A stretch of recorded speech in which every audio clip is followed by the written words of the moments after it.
Hello, welcome back. In this video, we are going to learn about transmission impairments. Let's look at the agenda. We will be learning about the transmission impairment factors.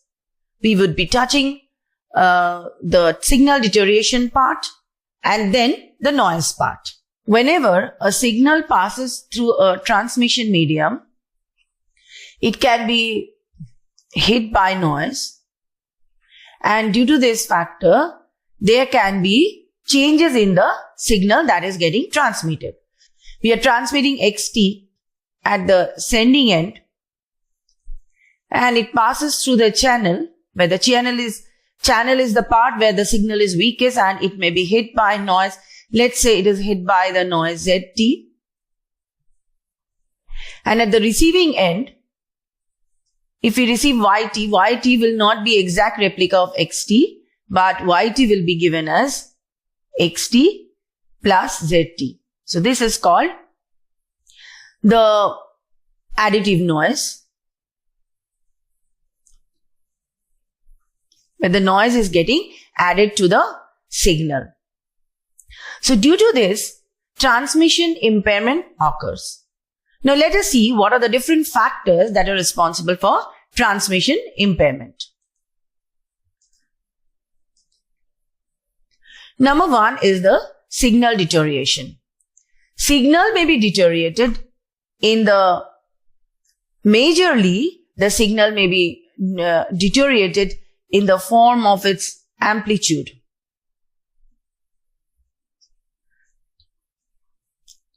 Or form. Or intensity. So we can have attenuation of the signal where loss of energy occurs, and we can also have distortion of the signal where the entire signal shape may be changed. The next impairment factor is the noise. Noise is a very important factor because when a signal is hit by noise, the signal may be totally changed. For example, if we are dealing with binary signal, due to noise, if it is transmitting 101101 due to noise, this is at the sending end. At the receiving end, this signal may be erroneous and we may get 111001. So we can see that there is error in this position and also error in this position. So due to noise, specifically the binary signal may be entirely changed and the meaning of the signal will be changed. So these are the various impairment factors. Let us understand signal deterioration in detail.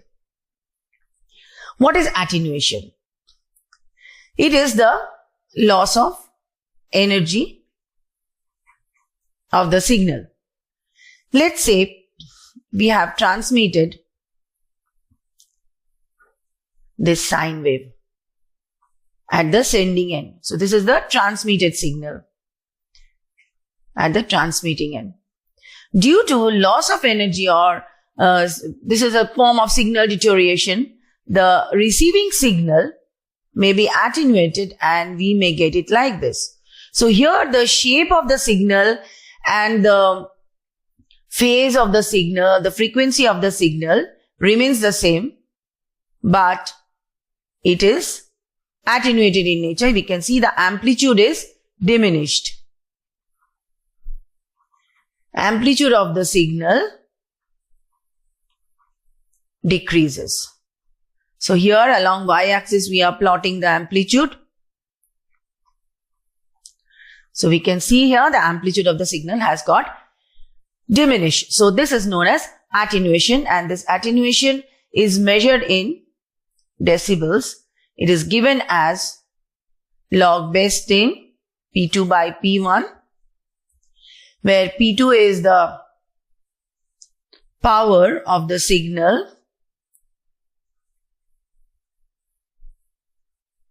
at the output of the transmitter, and P1 is the power of signal at the input of the transmission medium.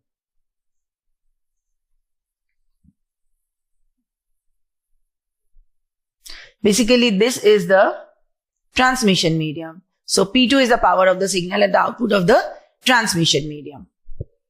So this is about attenuation. Next is distortion. Distortion means the shape, form of the signal or the phase or the frequency of the signal may be changed as it passes from one point of the network to the other point through the transmission medium. For example, if this is the signal that we are transmitting, the received signal may be a completely changed signal. For example, it can be like this. We can see the shape of the signal has also changed. The frequency has changed. The phase has changed. So the signal is totally distorted in nature. This mainly happens because a signal may be a composite signal and it has different components which may arrive from the transmitting end to the receiving end via different paths. So this may be one path, path 1, this may be path 2, this may be path 3. So as they are taking different paths, having different delay components, so delays are also different for different paths. So the signal that is received at the receiving end, all the signal components may have different phases and frequencies due to this delay.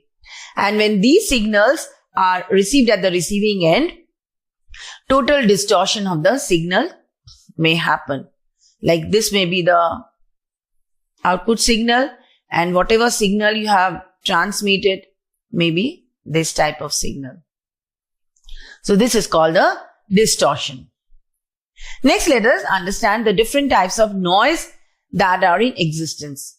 We can have thermal or Johnson noise. Mainly this happens due to the thermal agitation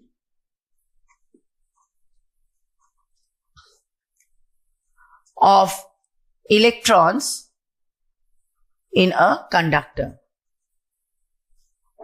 So this is the thermal noise or Johnson noise. Next, we can have short noise. Mainly short noise occurs when there is a potential difference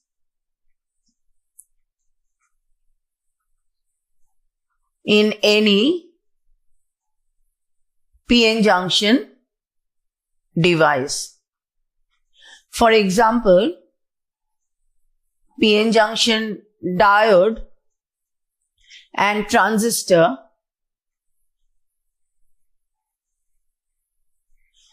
consists of this potential difference. We also call it the potential barrier.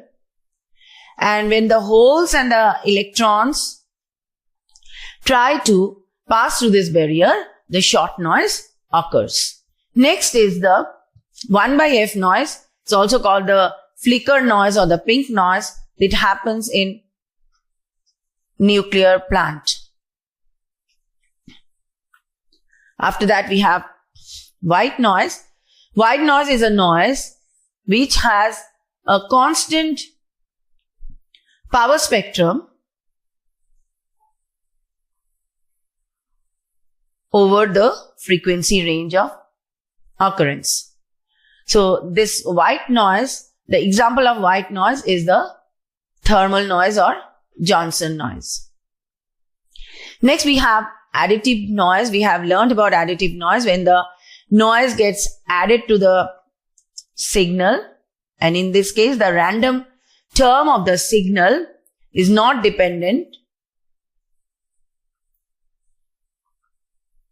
on signal state. We can have multiplicative noise when the noise gets multiplied to the signal. In this case, the random term of the signal is dependent on the state of the signal.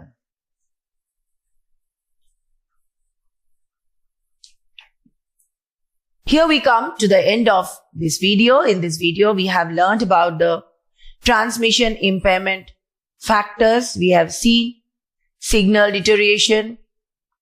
We have seen what attenuation is all about. We have touched upon distortion. We have seen various types of noises that can cause signal deterioration. Thank you.